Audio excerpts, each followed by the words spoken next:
All right, let's go to my next and last guest, a new guest for the show, which I always appreciate having new guests. Angelo, and I'm going to try this. Giuliano, is that correct? Giuliano.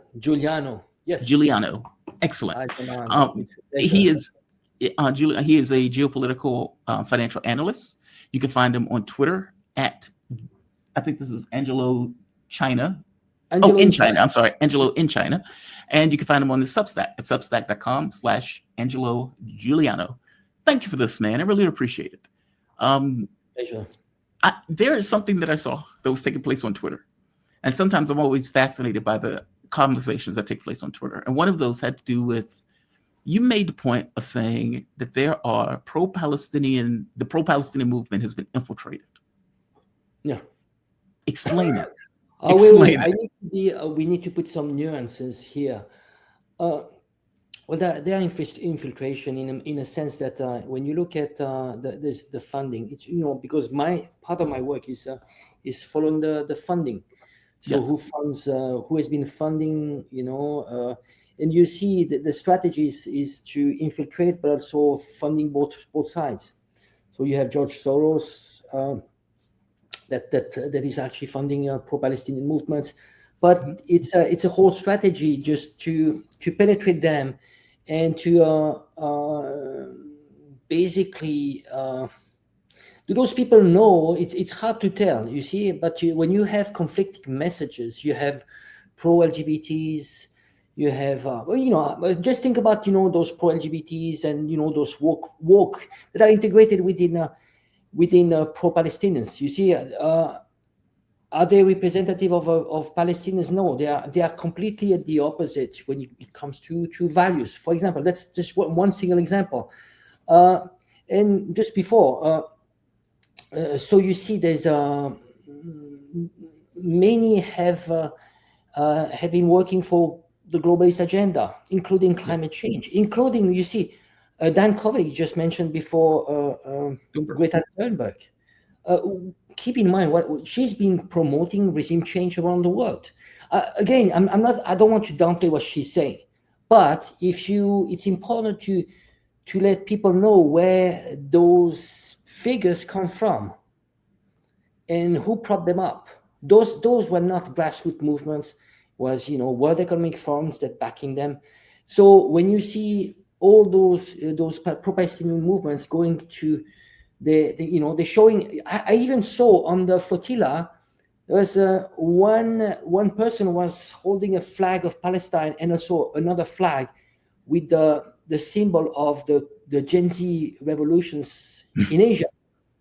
So you see, and again, if I mention this, people will say, well, Greta Thunberg, she's working for, she's been mistreated, she's been, see, and Dan just mentioned before, right? And of course, I do agree, but we need to think more.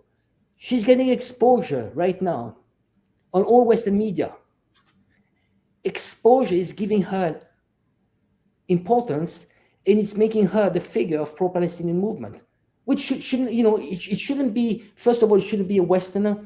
Yeah. It shouldn't be someone that has other political agendas. She jumped on it the last 2-3 years, but you have conflicting messages on what she's been doing before and after, and everybody say, well, she's learning and she's being used and so on. What I'm saying is that people need to be skeptical, question, and so this is why you see. When you analyze the pro-Palestinian movement, I'm just doing it's not an easy exercise because I'm pro-Palestine, and people that might see, why are you criticizing those people? People are, we all fighting for the same thing. But again, you see, the strategy is giving a leftist touch to the Palestinians. You see, when people see the pro-Palestinian movement, there's a heavy touch, leftist touch, and when you see the pro-Israelis, there's a more conservative touch. Right. So what happened? And I'm really trying. I don't have the answer, Jamal. This is a work in progress. Very difficult. So when I'm trying to see from the perspective of let's say, a patriotic person, You have more globalists on the side of pro-Palestinians, and you have more wokes. So Yes. this is a put off. Basically, people see that and they, it's a reptilian brain. It's like, oh, it's not me. I'd rather be with the Israelis. See, in Australia, they're holding Israeli flag and Australian flags. You see my point? You see my point, Jamal? It's I very do see your difficult point. to let people know. Well, those movements have been infiltrated and they are shaping a certain perception. And a lot of people, when they see Greta Thunberg within the Palestinian movement being the figures that is promoted, even if she's vilified, but she's on all Western media. Well, it's a big put off. They see that, it's like, well, you know what? No. I might support the pro-Palestinians, but I won't join in a protest. It's sad, but what I'm saying is that I'm questioning things, Yeah. and there's infiltration.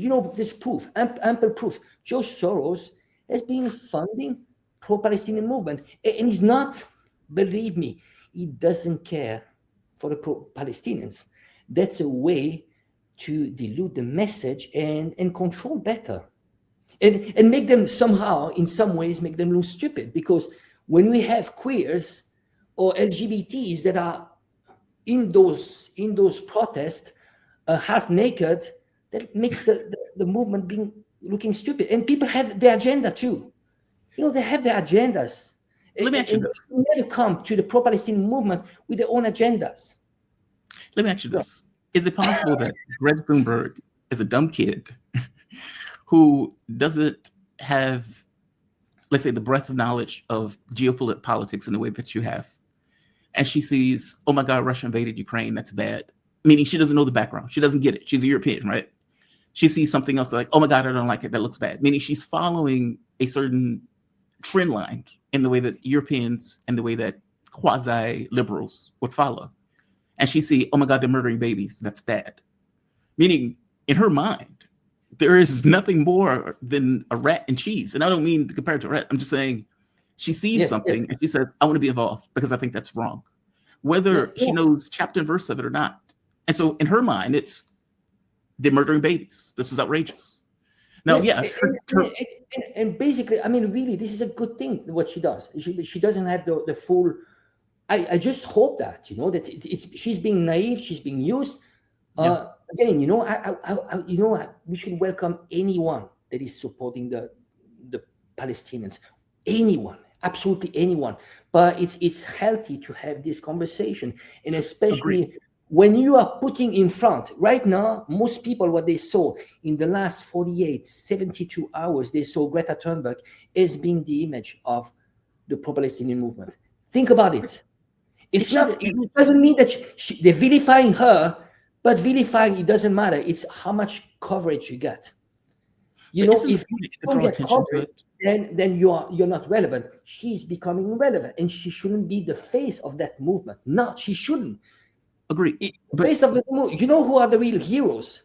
But just be clear, though. Of course, the Fatila people, whoever joined the Fatila, they're brave. I'm not questioning, but the real heroes, if they were to choose a figure emblematic of that movement, it should be, that guy that was standing in front of the Israeli soldiers on a chair and firm. He's the hero. The kids on the ground, they are the heroes. But the face of the Palestinian movement should be Palestinian, not a Westerner. I'm sorry, Jamal. I'm sorry. No. Just be clear. I do get that. Have on the front Palestinians, not Westerners. And I agree with you. Like all things being equal, that should be the face of the movement. Those people who are the nameless people who've been killed, maligned, etc. Yeah. Thunberg was already relevant. Otherwise, Thunberg wouldn't have been relevant. Meaning she was already a thing. Otherwise, she wouldn't be a thing now. It's not like this made her. She was made from all of those other weird protests and whatnot she was at when she was 14 and everything else. I don't think Thunberg thought to herself, I'm the face of this movement. I think the media just latched onto her. It's not meaning, I don't think this is her. And God, I don't want to have to defend Thunberg. I'm trying to point out that the people who are, let's say, queers for Palestine, the LGBT community for Palestine, it's not about values. It's not like I agree with the values of the Palestine. It's not that. It's I don't like these people being murdered. Like, meaning I don't Yeah, need to agree with your values if I think a genocide is being committed against you, if that makes sense. no, Like, so, absolutely.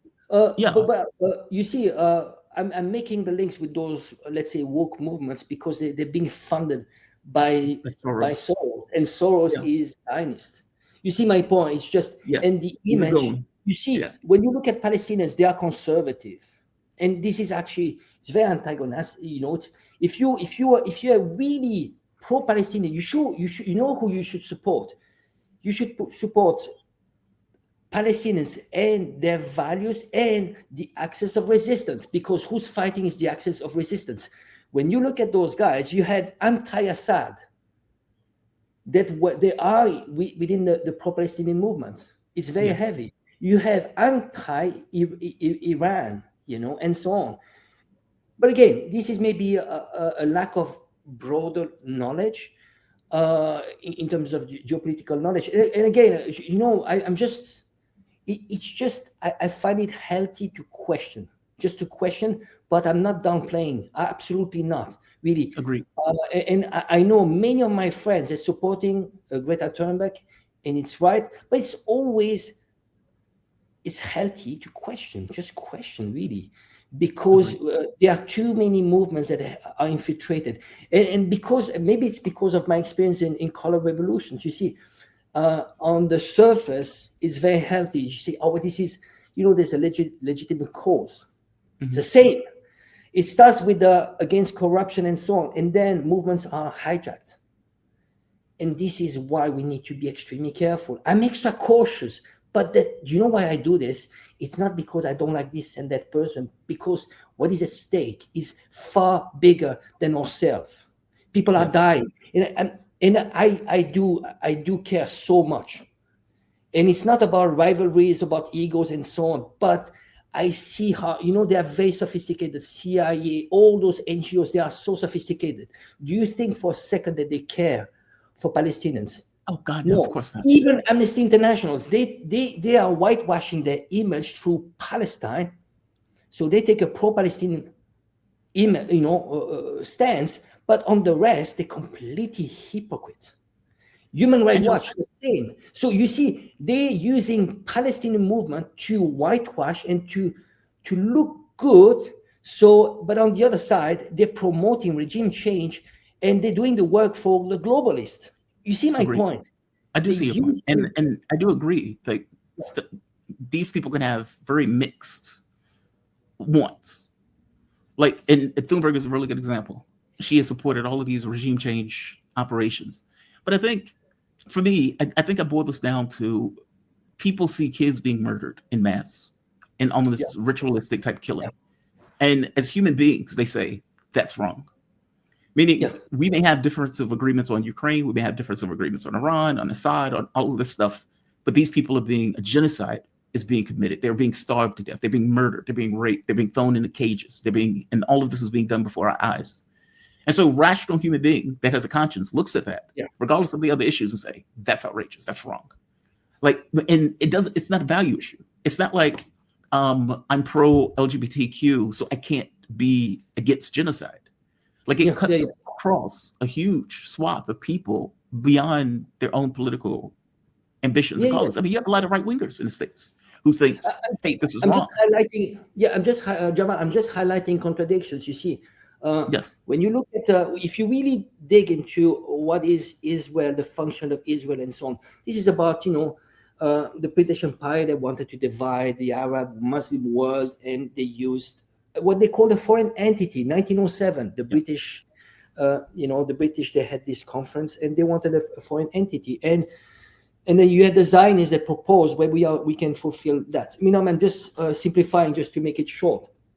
So in reality, you want to fight, you want to be pro-Palestinian, you want to fight Israel, you need to know who's behind that. And this is yes. an imperialistic project, globalist elites that they and what the thing is that Good point. while you are consuming Coca-Cola, while you are getting money from Soros, then you are being pro-Palestinian. But you see the contradiction. The problem is either it's naive or it's Trojan horse. I want to believe they're naive, and they have a good heart and they journey in. But you need to have the full picture. And this is why we need to raise the consciousness and give the knowledge. But when people hear me, if you take out of the context and you hear me criticizing, you'll be like, well, you have no heart. You are so selfish. Those people, they go pro-Palestinian and they want, no, I just, you see the contradictions. Yes. The real enemy, and I do get your point. It's not even countries. You see, people, if you were to analyze, it's not even countries. It's the countries are tools for those elites. They are tools. They're using countries to have a global control. So to oversimplify, even though it's good to go into the street, but at the same time, you cannot go into the street, but at the same time being financed and being used by the globalists. You see my point? Mm-hmm. And then also, I just mentioned before that the pro-Palestinians are some pro-Palestinian movements are funded by globalists, Soros, and so on, and we need to question that. I don't have the full answer. What's the strategy? But I have somehow an impression that it's to make to have a fringe of population that feel that they want to reject that movement just because of the other fights they fought for. This woke image. Oh, I see. Yeah. No, I do understand your point. Because usually it's more of an anti-imperialist stance when these people are clearly imperialists. Even if they don't get it, they are, just in the way that the things that they support. No, I totally get it. Because the Thunberg thing shocked me. I was like, okay, she has all these other trash points of view, but on this one, the broken clock is right. And no, I get your point. It's like the people who are funding these regime change wars, these color revolutions, and everything else, the same people who are now deciding to put money into the Palestinian cause. No, I totally get it. No, your questions are fair. I totally get where you're coming from. While we're on this topic, let's get to this plan, quote unquote, Donald Trump's plan, that apparently every government around the world has agreed with, including Vladimir Putin. Professor Morandi, when he was at Valdi, he had the opportunity to ask Putin a question on Trump's plan and the fact that Tony Blair was going to be a viceroy over what amounts to a slave colony. And Putin was like, this may surprise you, but I think this is a great idea. And I think a lot of people fell off their chair. Give me your take on that answer and give me your take on that plan and why so many of these governments have just jumped in and says, hey, this is a great idea. Let's go with it. Can you just tell me, I'm very curious, what did Professor Morandi, what was his position on that? Professor Morandi effectively was asking him, like, Donald Trump has come up with this basically BS plan. Yeah. That is obviously going to be violated from scratch, right? Yeah. I mean, there's so many holes in this thing. And Israel has... It doesn't surprise me. I agree with Professor Morandi. But you see, there's two things. One thing is those peace plans, they've been existing since 1948. They were hundreds. Yep. They breached them. It's just to stalling. It's just, it's BS. It's pure BS. In reality, there's a game, the good cop and bad cop. I don't know if you noticed, but the good cop is Trump, and then there's the bad cop is Netanyahu, who's willing to do the scapegoat, just to look bad. And then you have Trump that is sounding like the man of peace, but in reality, they're hand in hand. And it's convenient. It's convenient because ultimately Israel is doing the dirty job on behalf of the US, And a lot of people, there's always this discussion, who's controlling who? Is the US controlling the Israel and so on? That's wrong. That's completely wrong. It's the same elites that control both countries. It's not one country that controls the other. I repeat, the same elites control both countries. Okay? Now, I want to go back to something which is really important. And that is actually related to the approach. Before Dan Kovalek is mentioned that there's this recognition by Russia of the new regime in Syria, and the same as you see all those countries engaging with Israel. And in reality, this is the whole nature of the multipolar world. The idea is that you don't fight each other. The idea is you engage, and by engaging, you gain leverage. So what Chinese says is that look for what unites us and set aside the differences. But here, you see, and this is a theory, but it's you see, the nature of Israel can exist as an apartheid genocide state as long as it is in a state of war, and as long as it can somehow justify to its own people and to the world, we are being persecuted. This is the whole crybaby posture that started from the Holocaust, Hollywood. We are persecuted. We are always like crybaby, crybaby. This Holocaust industry, because that's an industry. Yeah. Now, if you start engaging with Israel and there's no more enemy, even though Iran, they're trying to say, well, Iran is threatening Israel. It's not. Iran doesn't care about Israel. As long, leave Iran alone, and it will leave you alone. But you see, Israel, the way it is, as an ethnocentric state, apartheid state, cannot exist. Doesn't lose completely its meaning if it's not in a state of war. So peace for Israel, this is my take again, but Israel would cease to exist as an apartheid state the day that it doesn't have any enemy, because it would just look stupid. It would look anachronic. Anachronic meaning that, this we might have understood like 200-300 years ago, but now in this day and age, when we have tried to define some kind of a basic human right of equality, there's no slavery is abolished. Now we have this anachronic state, ethnocentric, genocidal. So you see, Israel cannot exist if there's peace. It's very counterintuitive. And by engaging, this is the smart way of the multipolar world. By engaging, you gain leverage.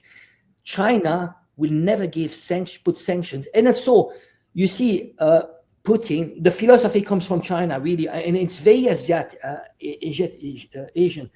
It's this yin yang. It's no black and white. It's much more pragmatic.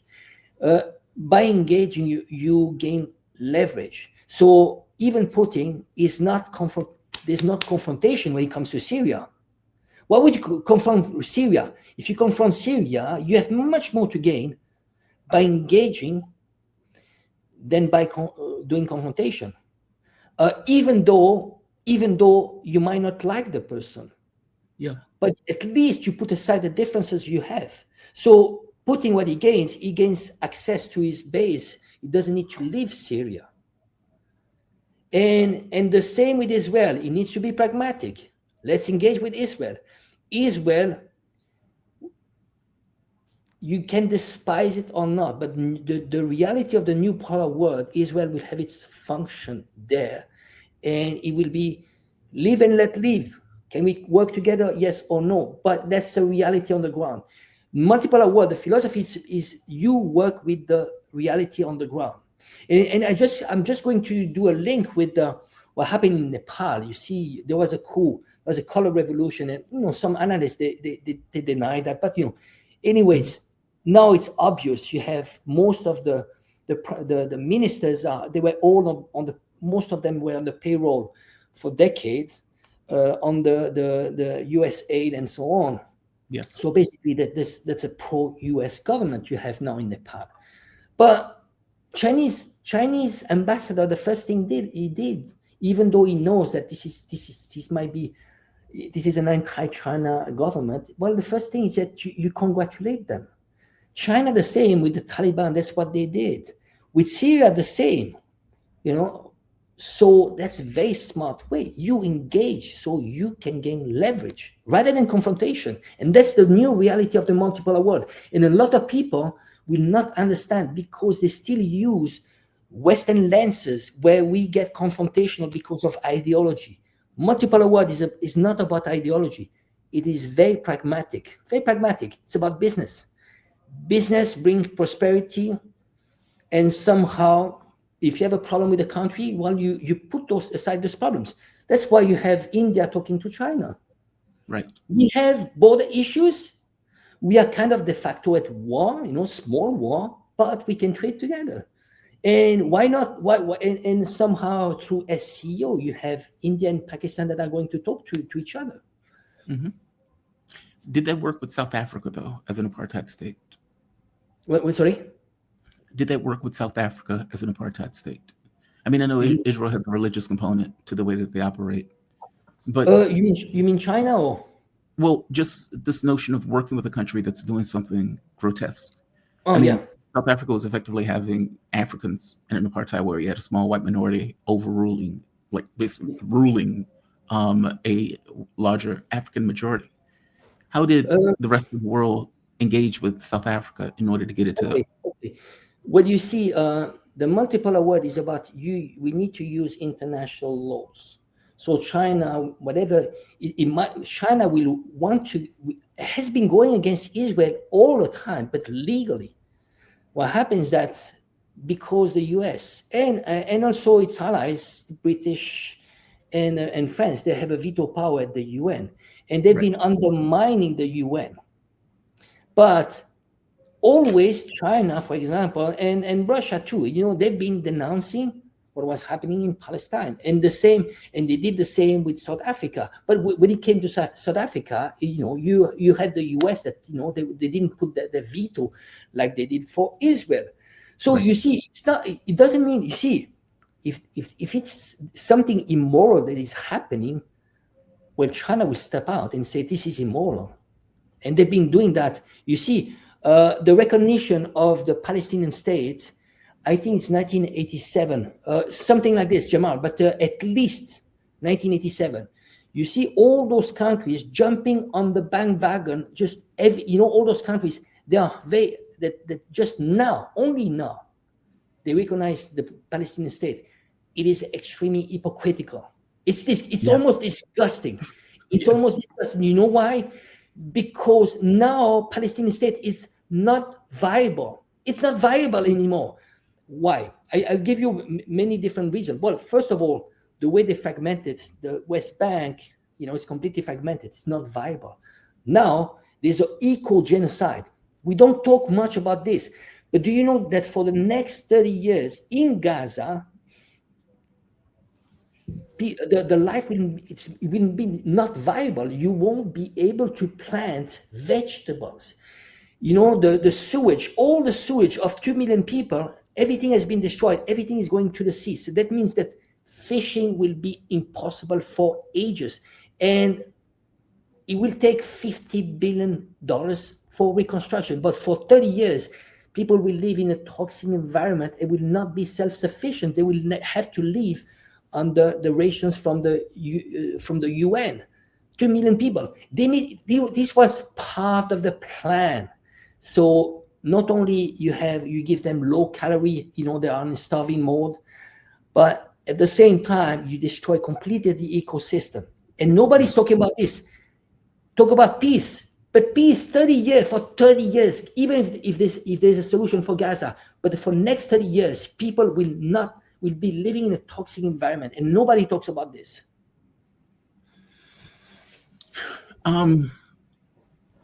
If China and Russia are trying to use international law, and at Valdai, Putin made a speech full-throated about this notion of multipolarity, and of course, international law and classical politics will undergird the multipolarity. But we're in a space where there is no international law.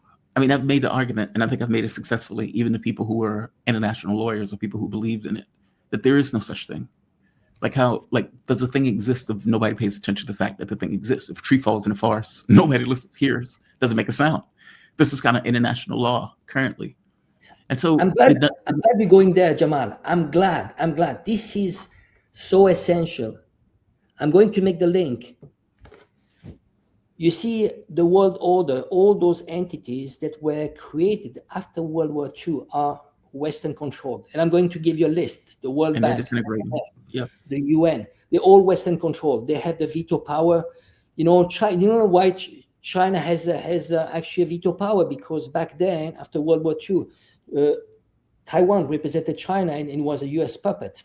And Russia, the USSR, they hope to defeat USSR. So basically, the globalists and the US would control have veto power on the whole world.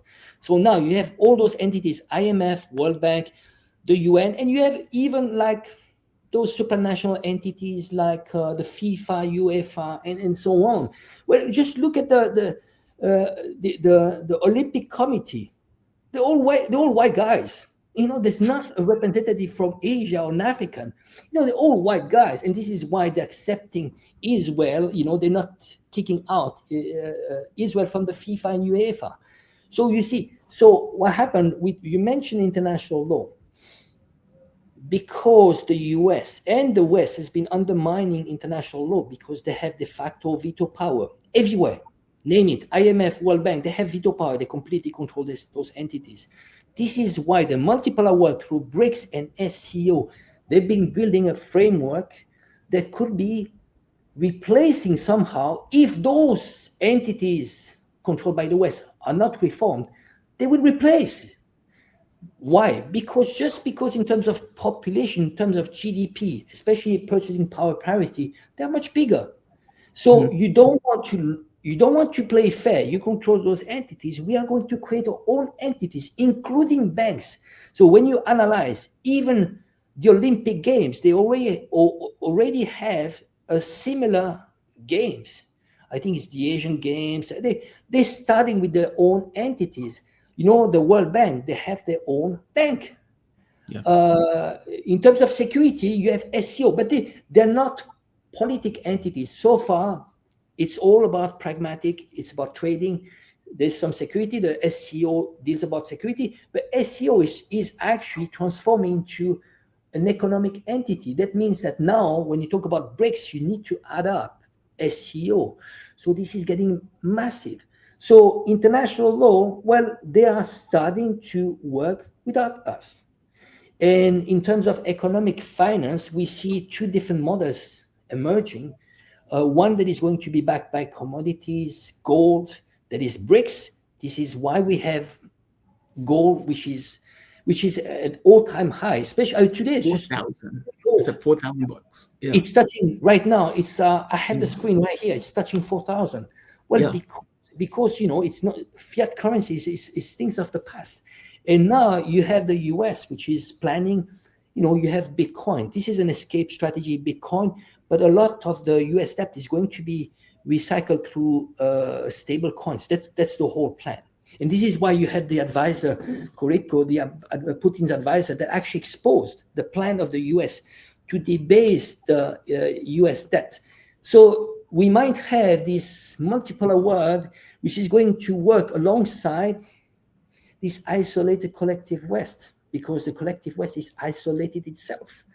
And this club, when you look at the club, the Western club and BRICS, the difference is that BRICS is open. Is open. Whoever wants to join, you join, and you don't need to join. It's not a political. You can choose what you need within that, but it's not about what you have in the West. West is about destruction of nation state on the long term. Especially we see that experiment in the EU, which, by the way, was created by the CIA. That's a project. The EU was created by the CIA. You have the two father figures of the EU is Jean Monnet and Walter Hallstein. They were on the payroll of the CIA. And by the way, Walter Hallstein used to be a Nazi. Was the first president of the EU. The EU back then was not the EU. It was a corporation. In French, was the SECA, which is a steel and coal. It was a trading organization. Yeah, it was a trading agreement, but that's how they started. But so the project of the EU, it's actually this is somehow something that they try on a small scale, but they have, the globalists have this in mind on a much larger scale. That means destruction of nation states and complete control by globalist elites, multinational corporation, and in order to do that, they need to go through, many different stages, including social engineering, because how you have people that love their country. You need to turn them into nihilists, slave labor, how can I say, just brainless consumers. I don't know how to be not too critical, but it's not. It's You can not be very critical. You can be critical. Brainless consumer sounds right. It takes time to explain, but this is, Yeah. this part of social engineering, which is not grassroots, that I criticize. It might sound weird for people that take me out of the context, but we're living that in the EU. And when you look at this, and again, I'm an immigrant myself. I'm so far. You cannot call me a racist, really. But I'm an immigrant. I have the experience. I'm Italian, and I grew up in Switzerland. I know what it means, racist, even within white people. But it was racist. I suffered from that, and part of my fight is because of I hate racism. Really, I've lived in China and for 30 years. They've been good to me, and that's why I'm good about China. So what they do in the EU is there's uncontrolled immigration, and it's not about being good to people in the global south. No, we destroy the global south and we use them as slave labor, and this put pressure on local labor. In reality, there's a project of replacement, destruction of identity, but at the same time, this is a tool for big corporation to put pressure on wages. And ultimately, again, whatever posture I take, I always I go back to the class struggle, by the way. It's always like this. Geopolitics, we need to, and this unites a lot of people. It's a fight ultimately of the 99% against the 1%. Yes. If you see, we talk over and over about countries and so on and so on, but you see, if we were smart and we were not divided by all those tools, they put us into boxes. Those boxes, they say, oh, you are capitalist, you're communist, you're socialist, you are conservative, you are patriotic. And those are boxes. We should just focus on the class struggle. We are 99%. And what we have in common is that we want a decent life. Yes. You wake up in the morning, the first thing you think when you wake up in the morning is, how am I going to put food on the table? I want to put my kids to school. I want a decent life. I want to live up to 90 years old. I don't want to be sick at 70 years old. Yeah. Basic stuff that unites the 99%. What they want to do, the 1%, is finding solutions to divide us. All the time. No, you're Democrat or you Republican, and this is why I don't like when they try to put myself into a box. You see, they call me pro-China and so on. I just did a tweet recently. I said, I love my country. I'm Swiss and I'm Italian. I love Switzerland. I love Italy. I am China friendly. I'm US friendly. I am Germany friendly. I'm all friendly. What I'm seeking is to unite people and stop all those divisions ultimately. And it comes back. I come back always to the same thing. It's a class struggle, and so yeah. I think this is important. All the rest is distraction. The color of your skin, everything. You see, when I look at do you think a billionaire who's black, white, or Asian, do you think they're going to fight each other? No, they don't. The billionaire. They're rich. They're very rich. They don't care. Yeah. Dividing us. It doesn't matter. When you have money, do you think people see the color of your skin or even your values? No. But that's a system of control. We are going to control the 99%, and we are going to divide them. And this is why I don't like putting people into boxes. And I see that game. Why am I sensitive about all those movements that are not natural? They're not organic. Those were pushed onto people. to divide them. And I mentioned very often the LGBT movement and so on, because it's blatant. It's blatant. You know, my generation, I would be surrounded by gays and queers. You know, it was fun, actually. It was fun, really. It was like, but who cares? And it was something that there was a mutual respect. Whatever happened in your bedroom stays in your bedroom. I was not, you know, who cares? You can be a pig or you can be conservative in your bedroom. Who cares? But you're not going to expose and to try to put your values upon kids and so on. But that, you know, and those are examples on how they are putting us against each other, because you have then conservative, the, you know, and they use that identity tool. I'm just going back to, I don't know if you remember, when there was the Black Panthers, and you had I think it was the Proud Boys, but you know, the equivalent of the Proud Boys, and basically the Proud Boys offered the Black Panthers to help them to be bodyguards, because they came to the conclusion that they were BLM. You mean Black Lives Matter, or the no, Proud Boys? Black Panthers. Okay, you know the Black Panthers. Yeah, I know the Black Panthers. I don't know association with the Proud Boys. The Proud Boys, from my understanding, was a recent group. No, but no, what I'm saying is that it was the equivalent of the Proud Boys. Basically, the white guys, you know, kind of, you know, white MAGA guys, kind of. Yeah. Of that time, I don't remember exactly the Boogaloo guys. I don't know exactly the name, but basically, there's a picture where they do a press conference and they united forces because they realized that what they had in common was they were poor people. They were poor workers, and they joined forces. You see, they were so wise already 30, 40 years ago, and now this identity politics came back to divide us. And this is why, you know, it's the racist ones are the one pushing their agendas upon us to divide us. Yeah. Let me ask you this. Do you think that, I agree, by the way, I agree with the economic argument that most of this stuff boils down to the economy.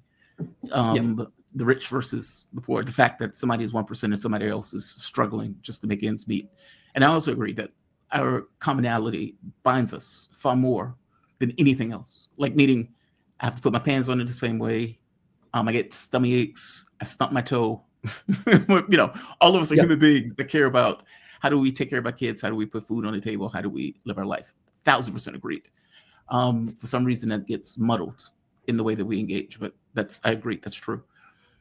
Do you think that, and I guess this brings in political economy also, whereas a political party who is paid by those same 1% has no interest in order to put, let's say, economic policy that would actually deal with the real material realities of people.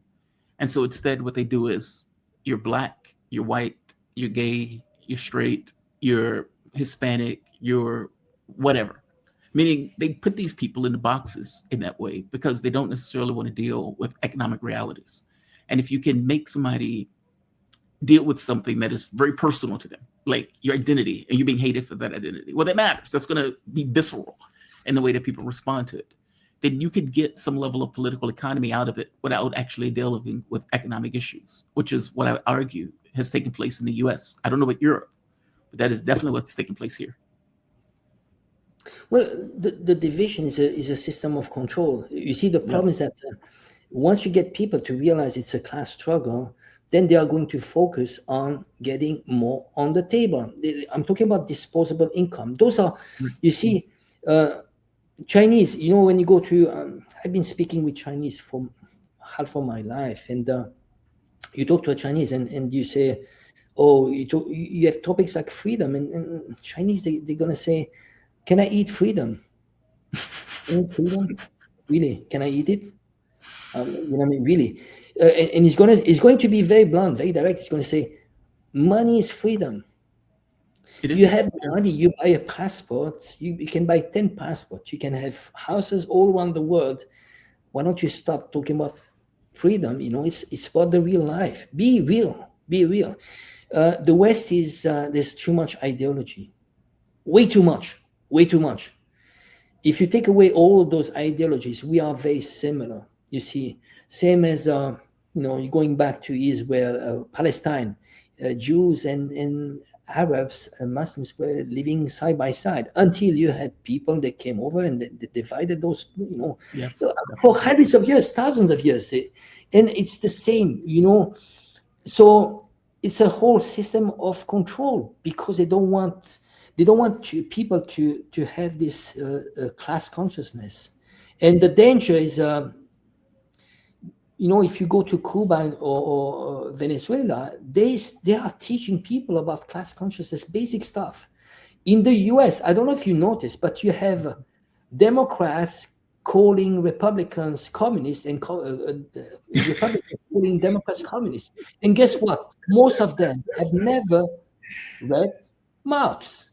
They have absolutely no idea what communist is. I'm not saying, and even myself, Chinese, they for example, I mentioned before, they don't like labels. right. They're not going to use communism in China. They don't use it.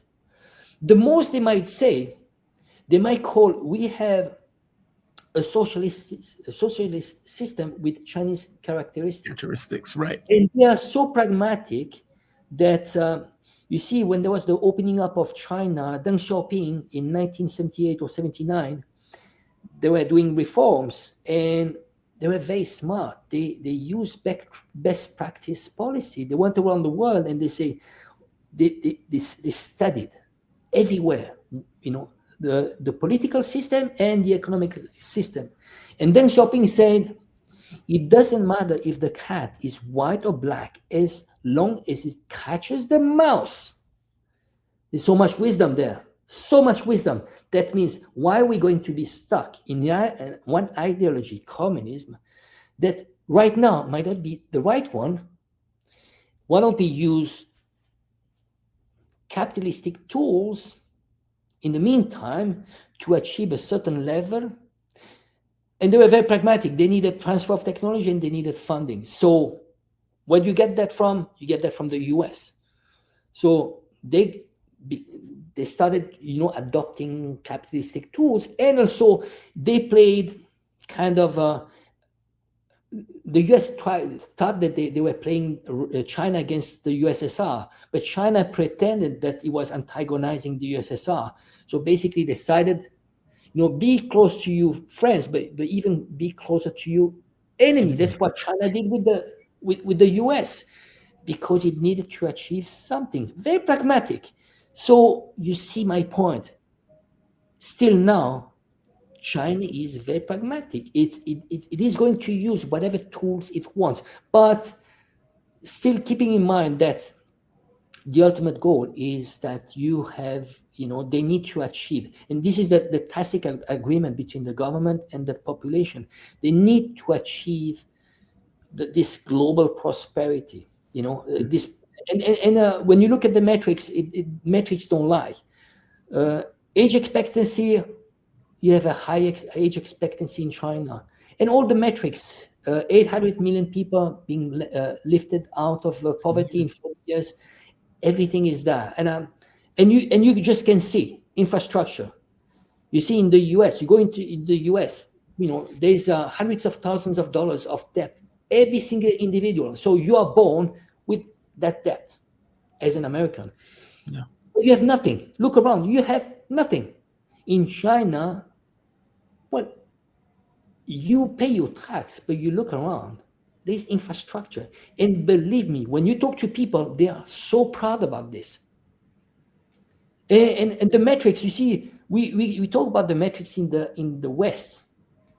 Casting a ballot makes it a democracy. China, in many ways, is far, far more democratic. There's a meritocratic system, but in addition to that, one of the metrics that is the most important is the satisfaction level they have. And this is, I'm talking about MIT, Harvard University. We are talking about between 90 to 95% of satisfaction level. Well, try to do that when it comes to the West. Macron, or, even, they there's more than 50% that don't believe that in EU countries that we have democracies. Those are not democracies. Yeah. And when you look at the trust in the Senate and the Congress, it's extremely low.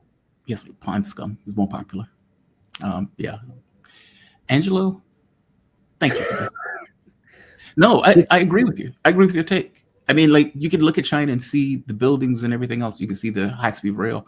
I think it was a couple of years ago, there was a bridge that was hit by a boat that went errant in Baltimore, knocked the bridge down. That bridge has not been built or rebuilt, and is barely anything has been done with it up to this point. And you would imagine if that was in China, that thing would have been built by now. It's a different like standard. We've lost something in our capability of doing just basic things. That it saddens me, Jamal. It saddens me so much because I do love my country. You see, again, counterintuitive. A lot of people, they might think, well, why are you criticizing the West and you're saying so many things good about Russia and China? I don't have pleasure doing that because I'm from the West. I love my country, but I feel that people in the West should have the information of what is happening outside, and we should try to find ways to better ourselves. It's the same, I wrote an article about this when and I made the parallel in geopolitics in those countries, how they operate, to the way I try to teach my son. I want my son to better himself. And that means you need to, when you see other people, other kids doing well, you should not downplay their achievement. You should be inspired by their achievement. Well, the same when it comes to country. It saddens me to say how much China has been performing. And it's not my eyes. I'm talking about China should be good to Chinese, not to me. And when I talk to Chinese, most of them are extremely satisfied. But it saddens me because we could do much better. And rather than saying, oh, he's bad, imagine the kid is saying, oh, it's not so good, in downplaying others' achievement. While in reality, if you're smart, you do best practice, learning from best practice. You see, the best thing, and this is how we call personal development. It's very easy. You want to better yourself in life, you look around. Why should you reinvent the wheel and go through the same mistakes that others do? You look at best practice. Oh, this person, why is he so good in doing that? Now I'm going to learn from that. You're not going to learn from a loser, right?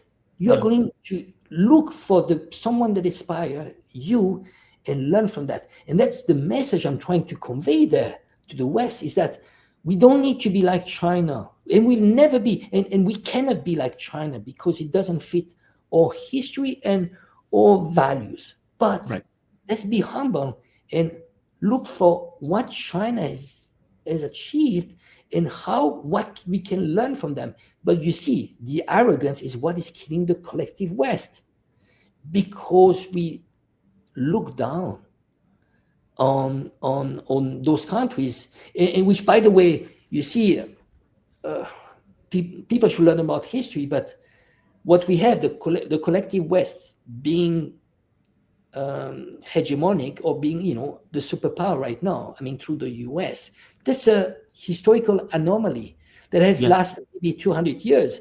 But for thousands of years, it was India and China for thousands of years. And people should be humble because, when you look back at history, the inventions and all the achievements, you see, Europe was extremely poor and backwards. And this is why Genghis Khan was not even interested to go to Europe, because there was nothing to steal, really. There's nothing to gain because it was so backward. So now we are so arrogant, and we are talking about 15% of the world's population. And look at all the metrics, GDP, everything is going down. So we need to have that wisdom to find a solution to get together, because otherwise we are going to hit a wall. And this is, it goes back to the Thucydides trap. When you have emerging power, declining power, now we are at the critical point right now. Yeah. And how are we going to do that transition? Multipolar world and the US, multipolar world emerging, and the US, which is declining, and the collective world declining. Is it going to be a war, which is 80% of the time, 90% of the time it goes through a war?